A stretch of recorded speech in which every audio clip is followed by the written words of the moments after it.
can police stop you if they misunderstood the law?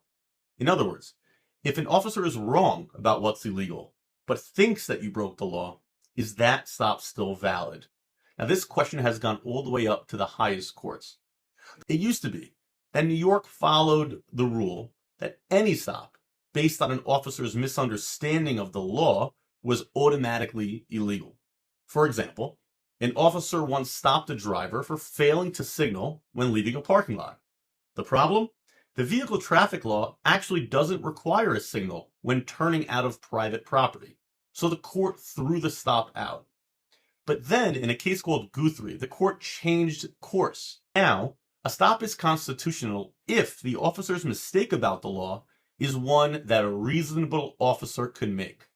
But there's a big catch. The court said that good faith isn't enough. The mistake must be objectively reasonable, meaning it's an understandable mistake, can't be careless or ignorant. If the law is clear, or if courts have already ruled on that exact issue, then an officer who keeps making the same mistake doesn't just get a free pass. So how does this play out in real life? If an officer stops you for something that's clearly not illegal, let's say he stops you from going through a yellow light, that's obviously not illegal. That's an unreasonable mistake, and the stop is invalid. But if the law is ambiguous or the law is confusing, and a reasonable officer might interpret the law differently, that stop might hold up.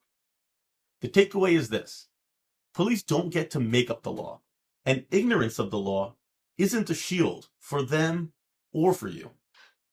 A small legal misunderstanding on their part can therefore change an entire case on yours.